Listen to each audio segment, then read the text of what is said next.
তোমরা যারা আমার ভ্লগ নিয়মিত দেখো তারা তো জ্যাককে সবাই চেনো। তো আজকে হচ্ছে সেই জ্যাকের একটা স্পেশাল দিন। তো আজকের ভিডিওটায় সম্পূর্ণরূপে আমরা আলোচনা করব জ্যাককে নিয়ে, কারণ জ্যাকের আজকে একটা স্পেশাল দিন। তো চলো দেরি না করে শুরু করে দেওয়া যাক আজকের আমার এই ভ্লগ। আজকে birthday boy, happy birthday, happy birthday, happy birthday. Hand দাও, হ্যান্ড দাও। ও নো, জ্যাকি কিছু পাবে? কিছু কি জ্যাক পাচ্ছে? এই পাচ্ছে, কি পাচ্ছে? Happy birthday. এখান থেকে জ্যাক কি পাচ্ছে? এখান থেকে জ্যাক কি পাচ্ছে? জি, এটাও পাচ্ছে তো। ওটা খেলো, ওটা খেলো, তুমি পাচ্ছ। হ্যালো এভরিওয়ান, তোমরা আজকে দেখে বুঝতেই পারছো আমি সুনন্দা। প্রবাসী আমার জগতে তোমাদের সবাইকে ওয়েলকাম। ডেকোরেশন থেকে বুঝতেই পারছো আমাদের মিস্টার জ্যাকের আজকে বার্থডে, 4th বার্থডে। তো জ্যাকের বার্থডে আমরা প্রতি বছরই সেলিব্রেট করি কোনো না কোনো ভাবে। তো এই সপ্তাহে উইকেন্ডের মধ্যে পড়েছে এই বছরটা, যেহেতু আজকে সানডে। তো অনিস জাস্ট ফিরলো, ওর আজকে অফিস ছিল। তো আমরা এখন ওর সাথে বার্থডেটা সেলিব্রেট করছি, তারপর ওকে নিয়ে কোথাও ঘুরতে যাবো, যেহেতু আজকে সানি ওয়েদার আছে সুন্দর। তো জ্যাক বাবাকে সাজানো গোজানো হয়েছে অনেক বুঝিয়ে সুঝিয়ে, সে তো বুঝতে পারছে না কি। তবে টেবিল এরকম সুন্দর ক্যান্ডেল দিয়ে সাজানো হলে ও বসে, ও বুঝতে পারে কারোর একটা বার্থডে আছে। তো সেই জন্য জ্যাক বাবা জীবন বসেছে। তো তোমাদের সাথে শেয়ার করি, এটা বেশিক্ষণ রাখবে বলে মনে হচ্ছে না আমার। তো এই যে জ্যাকের বিভিন্ন রকমের ট্রিটস রয়েছে, তার সাথে ওর একটা বার্গার, এটা নতুন পেয়েছি এবছর, ও পছন্দ করে। আর উনি একটু এন্টে পছন্দ করে, মানে হাঁসের কোনো ফ্লেভার, তাই জন্য আমার ওপরের ফ্রেন্ডস ওকে দিয়ে গেছে এটা, আমার যে নেবার আছে। আর এটা ওর পয়ের জন্য এক রকমের বাম কেনা হয়েছে, টুকটাক জিনিস ওকে গিফট করা হচ্ছে যেগুলোর কাজে। এটা উন্ডা স্প্রে, মানে কেটে গেলে বা কোথাও ঘুরতে টুরতে গিয়ে অনেক সময় ও চোট পায়, তাই জন্য। আর এটা হচ্ছে ওর গলার ব্যান্ড, এটা সুন্দর, ওর একটা নাম লেখা আছে, আমি অর্ডার করেছিলাম। এটা হয়তো ঘুরতে গেলে কখনো পরাবো। এখানে সুন্দর একটা লকেটও দেওয়া আছে, তো এটা কখনো ঘুরতে গেলে পরবে।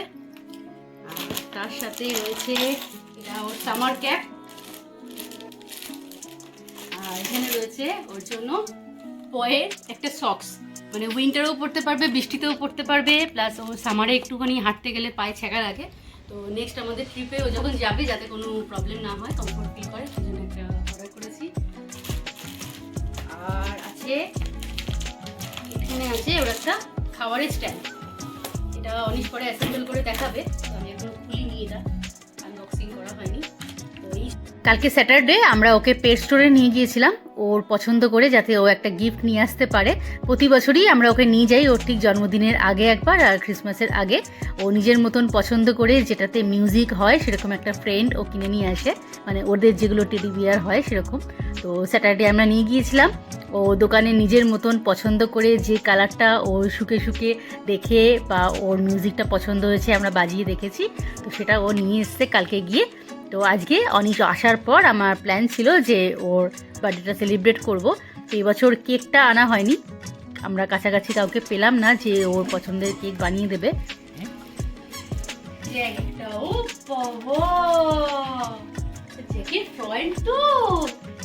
আওয়াজ হচ্ছে দেখি, না এখানটা এখানটা।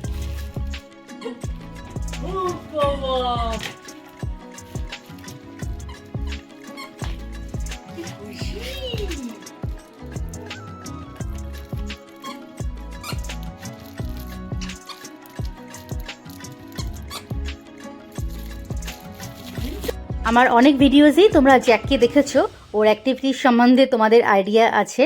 আশা করি তোমরা দেখে বুঝতেই পেরেছো ও শুধু আমাদের কাছে পেট নয়, আমাদের একজন ফ্যামিলি মেম্বার, খুবই আদরের এবং কাছের একজন পার্সোনালিটি। ওর আনকন্ডিশনাল লাভ এবং এই যে লয়্যালটি, সেটা সত্যিই বলে বোঝানোর মতন নয়। তোমরা যারা পেট লাভার্স তারা তো জানোই, আমি তো সত্যিই একজন পেট লাভার্স, এবং সেটা ছোট থেকেই আমার বাড়িতে অনেক কুকুর ছিল বড় ব্রিডের। অনিশও এখন পেট লাভার্স হয়ে গেছে জ্যাককে পাওয়ার পর। আজকে তোমাদের সাথে শেয়ার করি আমাদের এই আদরের ব্যক্তি জ্যাককে নিয়ে কিছু গল্প। জ্যাককে যখন আমরা নিয়ে এসেছিলাম আমাদের বাড়িতে ডুসেলডর্ফে, তখন ওর বয়স ছিল মাত্র 6 সপ্তাহ। 4 সপ্তাহ বয়সে ওকে আমাদের বুকিং করতে হয়েছিল ব্রিডারের কাছ থেকে।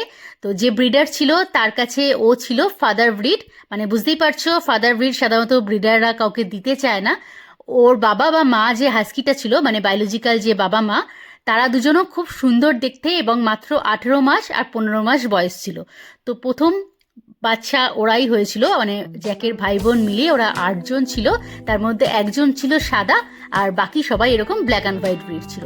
তো আমি ওই ব্লু আইজ ডগ নিতে চাইনি, আমার খুব একটা ভালো লাগে না, ওটা বড় হলে কালারটা ফেড হয়ে যায় চোখের। তো আমি যখন জ্যাককে নিয়ে এসেছিলাম, এই দেখো প্রথম দিনের ছবি। প্রথম দিন আমরা নিয়ে আসার পর ওকে নিয়ে পার্কে গিয়েছিলাম, তখন কটটুকু ছিল দেখো, ছোট্ট জ্যাক। তখন করোনার টাইম, প্যান্ডেমিক সিচুয়েশন চলছিল চারিদিকে।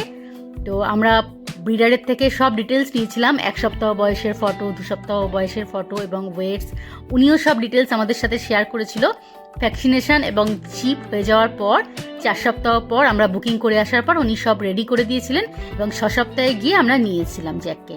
তো তখন জ্যাক খুবই ছোট ছিল এবং একটা ছোট্ট পুতুলের মতন, টেডি বিয়ারের মতন আমাদের সাথে ঘরে গুড়গুড় করে ঘুরে বেড়াতো। আমার সাথে একই বালিশে মাথা দিয়ে সোফাতে আমরা শুতাম। প্রায় জার্মানিতে পছন্দের ব্রিড, পছন্দের কালারের পাপ্পি পাওয়া কিন্তু খুব একটা ইজি ব্যাপার নয়। এখানকার রুলস রেগুলেশন সিস্টেম এসব মেনটেন করে তুমি যদি কোনো ব্রিডারের থেকে তোমার পছন্দের ব্রিড নিতে চাও, তার জন্য কিন্তু অনেক দিন ওয়েট করতে হয়, এমনকি অনেক অ্যাপয়েন্টমেন্টে তোমাকে যেতে হয়। আজ পাপ্পি নেব বললে তুমি যে পাপ্পি পেয়ে যাবে তেমনটা নয়। তো আমি আমার পার্সোনাল এক্সপিরিয়েন্স আজকে তোমাদের সাথে শেয়ার করব। তোমাদেরও কিছু যদি জানার থাকে অবশ্যই কমেন্ট করে জানিও। তো জ্যাকের কিছু ছোটবেলাকার ফটোস এবং ভিডিওস আমি তোমাদের সাথে শেয়ার করছি। এই দেখো, এটা হচ্ছে 3 থেকে 6 মাস পর্যন্ত বয়সের পিকচার। ও কিভাবে ঘুমোতো দেখো, আমরা যেভাবে ঘুমোতাম ওকেও সেইভাবে ঘুমোতে হবে বালিশে, ঠিক মানুষের মতন। আর আমার সাথে সারাক্ষণ ঘুরঘুর করতো যতক্ষণ আমি বাড়িতে থাকতাম। আর তখন তো কোভিড সিচুয়েশন চলছিল চারিদিকে, তো বেরোতাম না খুব একটা। তো ও আমার সাথে রান্নাঘরে বলো, টয়লেটে গেলেও দরজার বাইরে বসে থাকতো, পাপার সাথে গার্ডেনে হেল্প করতো। এমনকি আমরা সেপ্টেম্বর মাসে, মানে ওর আসার প্রায় 3-4 মাসের পরেই ফল সিজন, তখন ঘুরতে গিয়েছিলাম। এই দেখো তখনকার পিকচার, পুরো টেডি বিয়ারের মতন ছিল। ও সাইজে ছোট হলেও বড় কুকুরদের সাথে খেলতে খুব পছন্দ করতো। এমনকি আমি সাজগোজ করলে, আমি ডান্স প্র্যাকটিস করলে ও আমার সাথে সাথে থাকতো সারাক্ষণ। এই দেখো, আমি সাজলে আমাকে ডাকাডাকি করতো গিয়ে, ও সাজতে চাইতো। কৌতূহল জিনিসটা ওর মধ্যে ছোট থেকেই খুব বেশি।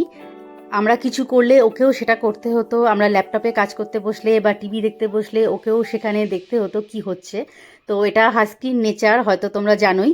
আর তার সাথে ছিল যে কোরিয়ার রিসিভ করা। ছোট থেকেই ও কেন জানি বুঝে গিয়েছিল বেল বাজলেই যে কোরিয়ার এসছে কিছু। তো আমরা গেটটা খুলে দিতাম ওপর থেকে, আর লিফটে যিনি কোরিয়ার দিতে আসতেন তিনি নাম দেখে বুঝে দিতেন। তো তিনি লিফটে দিয়ে দিতেন, ও লিফট থেকে মুখে করে নিয়ে আসতো। অবশ্য ছোট প্যাকেট হলে, বড় হলে আমরাই যেতাম। ছোট থেকে ও খুব নটি এবং কিউট ছিল, খেলাধুলা করতে পছন্দ করতো, যেটা আমরাও খুব ভালোবাসতাম। তো 6 মাস থেকে 1 বছর বয়সে ও হঠাৎ করে তাড়াতাড়ি বড় হয়ে যায় দেখতে পেলাম। আর এই দেখো, কিছু গাছ নিয়েও তখন খেলাধুলা শুরু হয়, গাছের মাটি উপড়ে ফেলতো, 1-2 টব নষ্ট করেছে। এবং টেডি বিয়ার নিয়ে তখন খেলাটা খুব পরিমাণে বেড়ে গিয়েছিল। এবার হচ্ছে জ্যাকের প্রথম বছরের বার্থডে সেলিব্রেশন এবং তার কিছু ভিডিওস আমি তোমাদের সাথে শেয়ার করছি। জ্যাকের ব্রিডার কিন্তু বলেছিল ও একটা ইনস্টাগ্রাম প্রোফাইল রাখতে, যার থ্রুতে ও জ্যাককে দেখতে পাবে বা আমরাও কন্ট্যাক্ট রাখতে পারবো। এখনো পর্যন্ত আমাদের সাথে ওনার খুব ভালো কন্ট্যাক্ট রয়েছে, হোয়াটসঅ্যাপে বা ইনস্টাগ্রামে ওনার সাথে প্রায় কথা হয়। কিছু কনফিউশন থাকলেও ওনার সাথে আমি ডিসকাস করি। তো উনিও খুব ভালোবাসেন জ্যাককে, মাঝে মাঝেই পিকচার দেখেন এবং কমেন্টস করেন। প্রথম বছর বার্থডে সেলিব্রেশনের পর যখনই আমরা টেবিল সাজাতাম কিছুভাবে লাইট দিয়ে, বা দিওয়ালিতে হোক, আমার বার্থডে বা অনিশের বার্থডেতে, ও কিন্তু বসে পড়তো খুব সুন্দর। এরপর আমরা ক্রিসমাস মার্কেট খুব সুন্দর এনজয় করেছি ওকে নিয়ে। এই পিকচার যেগুলো শেয়ার করছি এগুলো সবই ডুসেলডর্ফে থাকাকালীন। ওখানে ও কিন্তু খুব ভালো এনজয় করতো, রাইন রিভারের ধারে আমরা নিয়ে যেতাম ওকে সামার টাইমে, এমনকি উইকেন্ডেও। এরপর আমরা 2022-এ প্রথমেই চলে আসি কাইজারস্লাউটেন। 3.5 ঘন্টার ওপর ট্রেন জার্নি করে ও কিন্তু আসে, তাতেও কোনো অসুবিধা হয়নি, খুব সুন্দরভাবে বসেছিল। বার্থডে বয় আমাদের সাথে ঘুরতে বেরিয়েছে আজকে। সন্ধ্যাবেলা একটুখানি যাচ্ছি আমরা নতুন জায়গায়, যেখানটা জ্যাক যায়নি কখনো। বার্থডে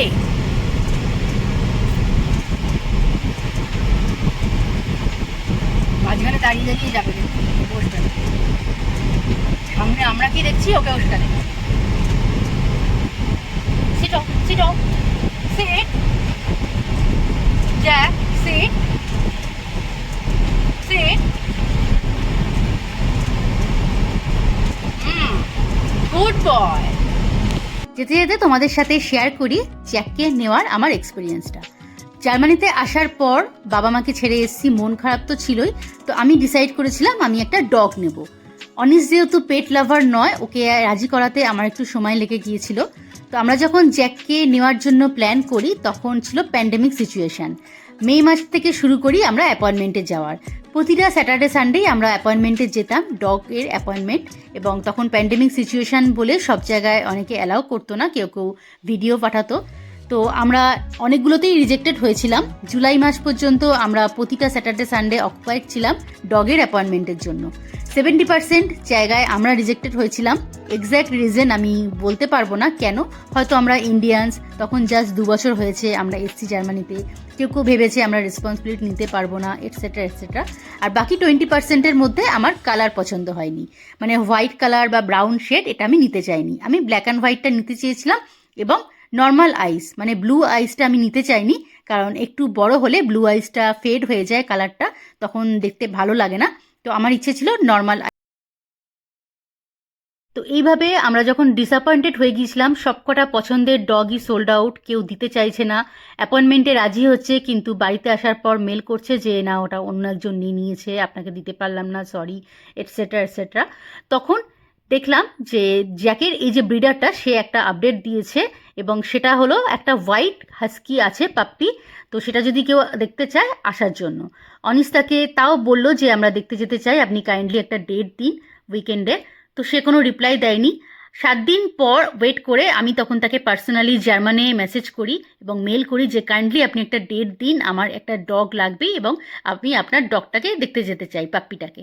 তখন সে রিপ্লাই দিয়েছিল 5 ঘন্টা কথা। আমি তার সাথে সব কিছু শেয়ার করেছিলাম, সেও একটু ইমোশনাল হয়ে পড়েছিল আমার সাথে কথা বলে, প্রায় মেলে মেসেজে অনেকক্ষণ কথা হয়েছিল, 5-6 ঘন্টা। তখন সে বলে যে এই উইকেন্ডে তুমি আসতে পারো, টাইম দিয়ে দিয়েছিল, কিন্তু তোমাকে স্পট ডিসিশন নিতে হবে এবং ফর্মালিটিস যাতে করতে পারো সেইভাবে সব রকম প্রিপেয়ার হয়ে আসতে হবে। আমরা একটু হলেও মনে আশা নিয়ে গিয়েছিলাম যে অ্যাটলিস্ট হোয়াইট তো পাচ্ছি, ব্ল্যাক অ্যান্ড হোয়াইট নাই বা হলো। তো যাওয়ার পর দেখলাম উনি বললেন যে আমার ডগ দুটোই বাড়িতে রয়েছে, ওরা খুব ফ্রেন্ডলি এবং ওরা ব্ল্যাক অ্যান্ড হোয়াইট, আর হোয়াইট পাপ্পি একটাই হয়েছে, তো আমি হোয়াইটটা রেখে দিচ্ছি, তোমাদের জন্য এই ফাদার ব্রিডটা দিয়ে দিচ্ছি ব্ল্যাক অ্যান্ড হোয়াইট। তুমি যেহেতু খুবই পছন্দ করেছো এবং তুমি আমার সাথে কথা বলেছো, আমি বুঝতে পেরেছি ইমোশনাল হয়ে গিয়েছিলে, তো তোমরা আজকেই ফর্মালিটিস করে যাও এবং আমাকে 2 সপ্তাহ টাইম দিতে হবে, কারণ ওর সব রকম পাসপোর্ট ডকুমেন্টেশন সব প্রিপেয়ার করতে হবে। তো ওর নামটাও তোমরা বলে যাও, কারণ চিপটাও তো পুট করতে হবে, তো সেই চিপের নাম থাকবে, তোমাদের ডিটেলস থাকবে। তো আমরা তো রেডি হয়ে গিয়েছিলাম, নাম সেট করে গিয়েছিলাম, মাইন্ড প্রিপেয়ার ছিল আমাদের, তো নামটাও বলে দিলাম।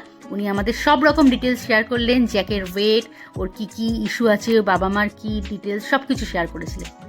তো আমরা ওখানে 1 ঘন্টার ওপর সময় কাটিয়েছিলাম। জ্যাকের যে বাবা মা, বায়োলজিক্যাল বাবা মা, তাদেরও অবজার্ভ করলাম, আমাদের খুব পছন্দ হয়েছিল, তাদের বিহেভিয়ার খুব সুন্দর, খুব ফ্রেন্ডলি, বাড়িতে সবার সাথে মিলেমিশে রয়েছে এবং ফ্যামিলিটাও খুব সুন্দর ব্রিডারের। তো আমরা অনেকক্ষণ নোটিস করলাম, বাকি যে পাখিগুলো ছিল সবকটাই সোল্ড আউট, বাট ওই চিপের প্রসেসের জন্য তারা রয়েছে, তাদেরও দেখছিলাম, বেশ সুন্দর লাগলো আমার। ব্রিডারের গার্ডেনে দেখলাম সবাই একসাথে বেশ সুন্দর খেলাধুলা করছে, ওর বাবা মাও বসে আছে, আমাদের কাছে এসে ওর বাবা মা হাত পা শুকলো, খেলা করলো, তো আমার বেশ ভালোই লেগেছিল। তো আলটিমেটলি আমরা জ্যাককে পেলাম, বাড়িতে এসে আমরা তো খুবই এক্সাইটেড ছিলাম। পরের দিনই চলে গিয়েছিলাম পেট স্টোরে, জ্যাকের জন্য যাবতীয় জিনিস আমরা কিনে নিয়েছিলাম তখন। তো আলটিমেটলি আমাদের সেই 2 মাসের সাধনা, ডগের অ্যাপয়েন্টমেন্টে যাওয়া, রিজেকশন হওয়া, ডিসঅ্যাপয়েন্টেড, সব কিছুর শেষ হলো এবং আমরা জ্যাককে পেলাম। তাও এমন একটা সিচুয়েশানে পেলাম যখন চারিদিকে pandemic situation, friends, family, relatives সবার থেকে দূরে, কাউরির সাথে কন্ট্যাক্ট রাখতে পারছি না, ডুসেলডর্ফে অত ফ্রেন্ডস থাকা সত্ত্বেও আমরা কোথাও যেতে পারছি না, তখন জ্যাক আমাদের সব দুঃখকে দূর করে আমাদের সময়টাকে খুব সুন্দর করে তুলেছিল। এমনকি অনিস তখন ইউএসএ গিয়েছিল, সাউথ কোরিয়া গিয়েছিল 6 মাসের জন্য, কিন্তু আমি জ্যাককে নিয়েছিলাম, খুব সুন্দর মুহূর্ত কাটিয়েছি। জ্যাক আমার সব দুঃখ কষ্টকে ভুলিয়ে দিয়েছিল। তো তোমাদেরও বলছি, তোমরা যদি পাপ্পি নেওয়ার হয় তো অনেক আগে থেকেই মাইন্ড সেট করো। তো আজকে জন্মদিন বলে জ্যাককে আমরা প্ল্যান করেছিলাম যে এরকম একটা জায়গায় নিয়ে যাব যেখানে ও খুব এনজয় করতে পারে। লিস ছাড়া ও অনেকক্ষণ দৌড়লো, এখন হাঁপিয়ে গেছে, গরমে জল খাচ্ছে। তো এই জায়গাটায় যেটা আমরা আছি সেটা রামস্টাইন এয়ারবেস এরিয়া। মেনলি এই জায়গাটা আমাদের এক্সপ্লোর করার ইচ্ছা ছিল একদিন, তো কখনো সায়ন আসলে সায়নকে আবার নিয়ে আসবো। তো এখানে অনেকেই আসে শুনেছি। তো জায়গাটা অনেকটাই বড়। ভেতরে ঢোকার জন্য কোনো আমেরিকান বেস থেকে পারমিশন নিতে হয়। তোমার যদি কোনো চেনা জানা কেউ থাকে তো সে সাইন করিয়ে নিয়ে যেতে পারে, বাট সেরকম চেনা জানা আমাদের কেউ নেই। যারা আছে অলমোস্ট রিটায়ার হয়ে গেছে। তো সেরকম কাউকে পেলে আমরা অবশ্যই চেষ্টা করবো কোনো দিন ভেতরে যাওয়ার। দল বেঁধে সাইকেল আসছে।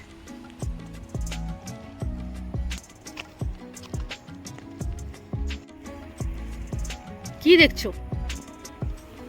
এখানে লেখা রয়েছে on this spot on March 29, 1994 the Gestapo executed 2 airmen who took part in the Great Escape. So এখান থেকে squadron leader Roger, Russell and Bernard Scheidhauer escape করেছিল to Poland and via Saarbrücken railway station. খুব সুন্দর, ভালো একটা মুভিও আছে, মনে পড়ছে না নেটফ্লিক্স না অ্যামাজন প্রাইমে, গ্রেট এসকেপ। আমি লিঙ্কটা তোমাদের শেয়ার করে দেবো, দেখো সিনেমাটা খুব ভালো এবং এটা রিয়েল স্টোরি সিনেমাটা। এবং এইখানে সেই জায়গাটা যেটা রামস্টাইন মিজেনবাকে এই এয়ারবেস থেকে পালিয়েছিল, এই জন্য এটা খুব ফেমাস, দ্য গ্রেট এসকেপ। যাক, একটা ভালো জিনিস খুঁজে পেলাম। তো জ্যাকের বার্থডে তো আমাদের মোটামুটি ভালোই কাটলো। জ্যাকও খুব এক্সাইটেড, আজকে দৌড়তে পেরেছে। তো জ্যাককে পাপা কি গিফট দিচ্ছে? পাপা গিফট দিল, খুব সুন্দর জায়গায় আজকে দৌড়াদৌড়ি করলো। আমার গিফটে না হয় ম্যাটেরিয়ালিস্টিক নাই হলো, একটু দৌড়তে পারলো, যেটা ও পারে না। আর খুশি হয়েছে আজকে। আমার বুক ভরা ভালোবাসা, বুক ভরা ভালোবাসা। আর সামনে আমাদের একটা ট্রিপ আছে। এই দেখো একটা প্লেন মনে হচ্ছে আসছে, তো যেটার অপেক্ষায় আমরা ছিলাম। দূরে দেখতে পাচ্ছ একটা আসছে, দেখি যদি ওড়ে। আমাদের লাক ফেভার করলে আজকে আমরা দেখতে পাবো সামনে থেকে। খুব জোরে দৌড়ে আসছে, দেখো।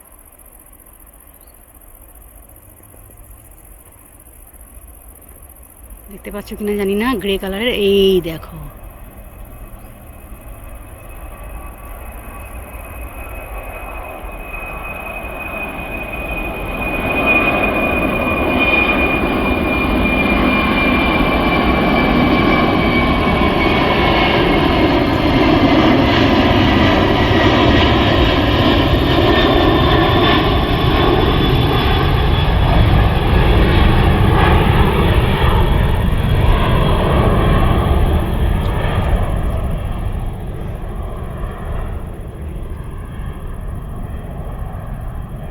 প্রচণ্ড গরম আজকে, তাই আমরা বেশিক্ষণ ওখানে না থেকে বাড়ি ফিরে আসলাম।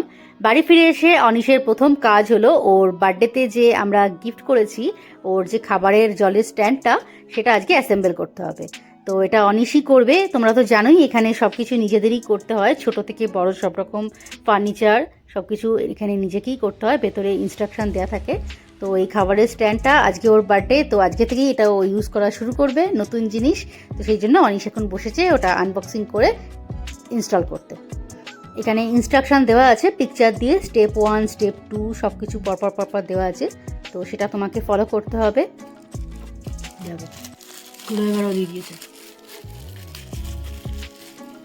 এখানে ইনস্ট্রাকশনও দেওয়া আছে কীভাবে অ্যাসেম্বল করতে হবে।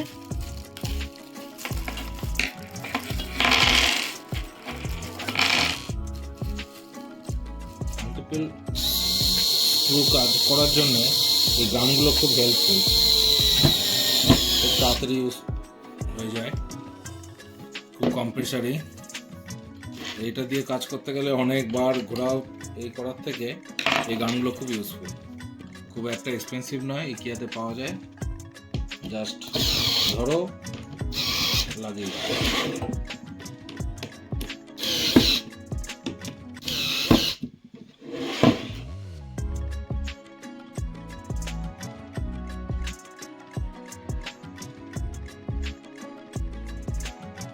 তো এই দেখো মোটামুটি স্ট্যান্ডটা রেডি হয়ে গেছে। তো আজকের বার্থডে বয় আজকে থেকেই এটা ইউজ করতে পারবে। তো দেখো মোটামুটি রেডি হয়ে গেছে। এবার জ্যাককে ডাকা হবে, ও একটু চেক করে যাবে এসে যেটা ওর হাইটের জন্য ঠিকঠাক আছে কিনা, নাহলে আর একটু উঁচু করে দেওয়া যাবে ও খাবার খেতে বা জল খেতে যাতে অসুবিধে না হয়। তো বার্থডে বয় এখন আসছে, ওই যে এসে দাঁড়িয়ে গেছে। তো তোমাদের সাথে আজকে আমি আমার এক্সপিরিয়েন্স শেয়ার করলাম। তোমরা যদি আরও কিছু জানতে চাও অবশ্যই আমাকে কমেন্ট করে জানিও, আমি চেষ্টা করব তোমাদের কোয়ারিজগুলো রিপ্লাই করার। থেকে আসো তো কি পাচ্ছে এটা। তো আজকের ভিডিওটা তোমাদের কেমন লাগলো জানিও, ভালো লাগলে প্লিজ একটা লাইক করে দিও, ফ্রেন্ডস ও ফ্যামিলির সাথে শেয়ার করতে ভুলো না। আর জ্যাকের জন্য তোমাদের তরফ থেকে আশা করি অনেক অনেক ভালোবাসা, অনেক অনেক শুভেচ্ছা পাবে। জ্যাক আমাদের ভিডিওতে একটা পার্ট, ও সব ভিডিওতেই মোটামুটি থাকে। তোমরাও আশীর্বাদ করো জ্যাক যেন খুব ভালো থাকে, সুস্থ থাকে, আমাদের সাথে খুব সুন্দরভাবে কাটে ওর সময়টা। তো আশা করছি তোমাদের ভিডিওটা খুবই ভালো লাগলো, ভালো লাগলে একটা লাইক করে দিও, ফ্রেন্ডস ও ফ্যামিলির সাথে শেয়ার করতে ভুলো না। আর যদি নতুন হয়ে থাকো আমার চ্যানেলটা প্লিজ একটু সাবস্ক্রাইব করে দিও। তো দেখা হচ্ছে তোমাদের সাথে নেক্সট কোনো একটা ভিডিওতেই। Till then take care and bye by.